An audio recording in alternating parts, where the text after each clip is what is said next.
Okay, you guys, we have chapter 13 today, which is entitled The Case of the Battling Boys. On Saturday afternoon, I was rolling around the living room in my hamster ball when the doorbell rang. Thomas ran to open the door and said, "Hi, Joey." It was time for my plan. I started running like crazy in my ball, so it rolled and rolled and rolled way under the couch, where it was dark and a little dusty. Perfect! Thomas and Joey were talking, but their voices were hard to hear because there was a piece of cloth around the bottom of the couch that reached to the floor. "Hey, Joey, my dad said he'd drive us to the park. We could shoot some hoops there," Thomas said. "No," Joey said. "My mom's waiting in the car." "My dad would take you back later," Thomas said. "He could talk to your mom." I thought I heard Joey say no again. Then he asked, "Where's Humphrey?"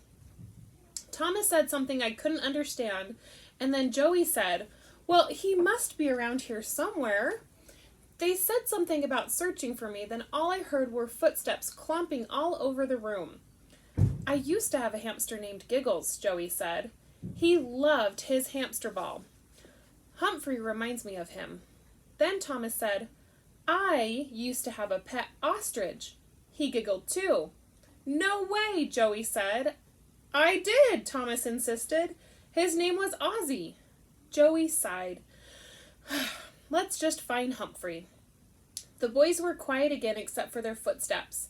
"He must be under something," Joey said. More footsteps. Then Joey said, "Not under the chair." Even more footsteps.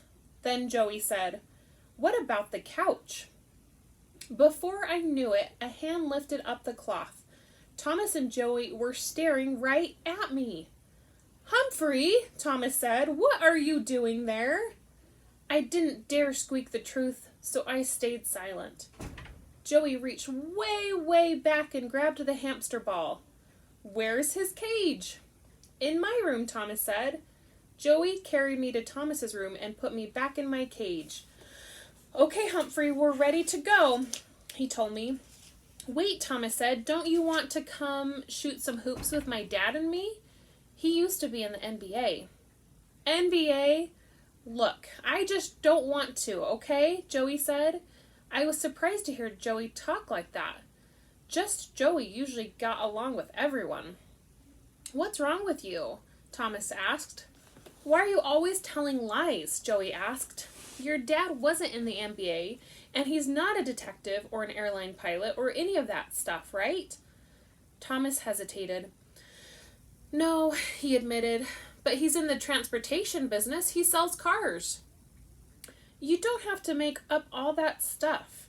You're lucky to have a dad around. Not everybody does," Joey said. "My dad lives far away and I don't get to see him much. But I don't lie about him." "Sorry," Thomas said. He sounded sorry. I was sorry that Joey didn't get to see his dad much too. But Joey wasn't finished with Thomas. "What about the lost and found?" Thomas rolled his eyes. "It was kind of creepy in there, but maybe the severed hand was just a glove." "And the ostrich?" Joey asked. Thomas laughed. "I did have an ostrich named Ozzy, but it was a toy I had when I was little." Joey grinned. "I believe that. And the shark teeth?" "That's true," Thomas said. "I'll show you." He opened a drawer and handed a box to Joey. "Here they are." Joey's eyes got really big when he looked inside the box. "Wow, these really are shark teeth." "My uncle gave them to me," Thomas said. "He's in the Navy, and that's true." I scrambled to get a peek at the shark teeth. Eek! They look unsqueakably sharp. Joey stared at the teeth. "Do you know what kind they are?" Thomas shook his head. "The library has a book on sharks. We could look them up," Joey said. "Together?" Thomas asked. Just Joey grinned.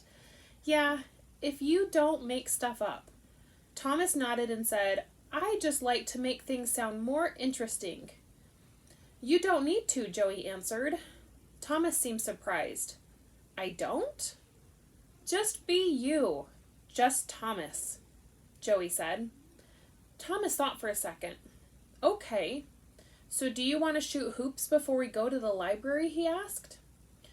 Joey did, which made me feel great, great, great. He went out and talked to his mom. Then Mr. True took Joey and Thomas away for a long time. When they came back, they had a new idea. Joey would spend the night at Thomas's and they would look after me together. That meant I wasn't going to Joey's house after all. I wasn't all that disappointed since he had a dog named Skipper who caught frisbees in his teeth. I'd seen the tooth marks, so I'm pretty sure he wasn't exaggerating. I'd rather be around shark's teeth with no shark attached than a dog with teeth still in its mouth.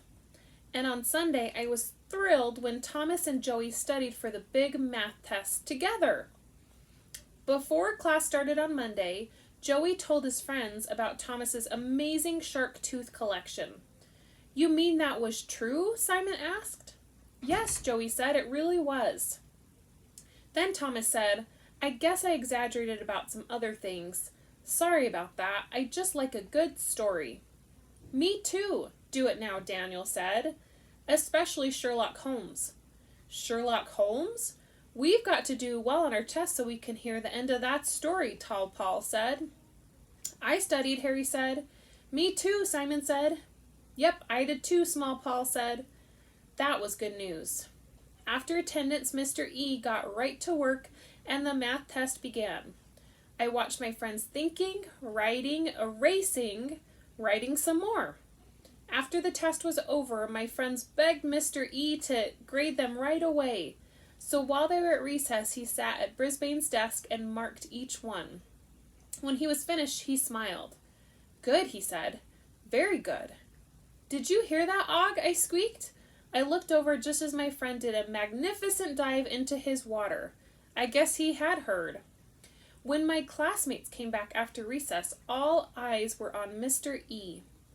Well, class, I'm sorry to tell you. Mr. E paused. My friends looked very, very, very nervous. That I'm going to have to read you the rest of the Red-Headed League. Everybody cheered, including me. You all did very well on the test, he said.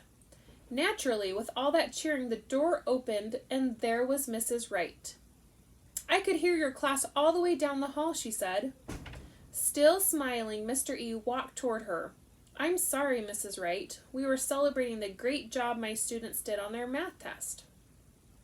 Mrs. Wright looked surprised. Oh, well, that's good news.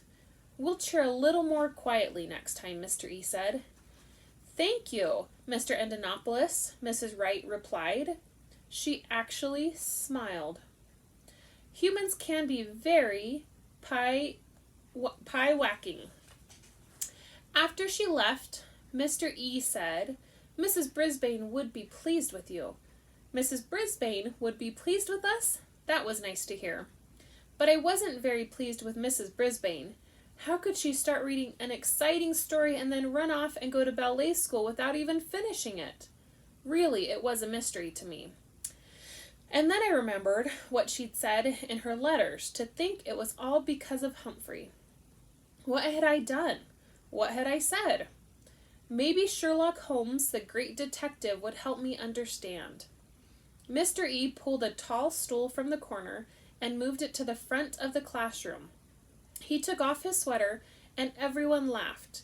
He had on a black t-shirt that had Mr. E in red wavy letters and a cartoon of a man with bright red hair that looked a lot like him. He sat on the stool and in a mysterious voice said, "A mystery read by Mr. E." He opened the big red book and said, "And now, the exciting conclusion of the adventure of the Red-Headed League." He began to read. He was an excellent story reader, every bit as good as Mrs. Brisbane. It turns out that Mr. Jabez Wilson went to his strange job each evening and was paid well. Then one day when he came to work, the office was locked and a sign read, "The Red-Headed League is dissolved." That's when he visited Sherlock Holmes, which was what which was an unsqueakably good idea. I don't want to give away the whole story, but Sherlock Holmes solved the puzzle and caught the bad guys in the act. And what a surprise! The red-headed league turned out to be a trick. Sherlock Holmes showed me that a detective can't always assume things are what they seem to be. Could I have been wrong about what happened to Miss Brisbane? I hoped that one day I'd find out. What did you think? Mr. E asked. Did any of you figure it out? Thomas T. True's hand shot up in the air. I did. Really? Mr. E asked. When? I saw just Joey turn to watch Thomas. I think he was pretty sure Thomas was going to exaggerate. Maybe Thomas noticed Joey's look too. Thomas grinned. When you read us the ending! Everybody laughed and Joey high-fived Thomas. After he was finished with the story, Mr. E gave us a lesson on Egypt, a lesson on writing sentences, and a new math problem. He even showed us different kinds of clouds with cool pictures on a projector. We were busy, busy, busy. Near the end of the day, Mr. Morales stopped by room 26. He was wearing a tie with little gold stars all over it. I don't want to interrupt your studies, he said.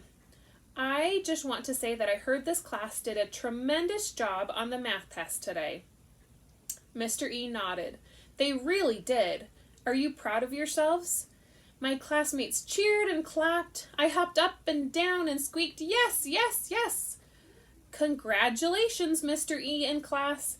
Keep up the good work, the principal said. I was unsqueakably proud of Mr. E. It looked as if he was turning into a good teacher, and my friends still liked him. I guess I liked him too. Humphrey's Detectionary. Sometimes a detective learns something surprising about himself. He might even learn that someone he didn't like is really a good human after all. Okay, you guys, that was chapter 13. Thanks for listening.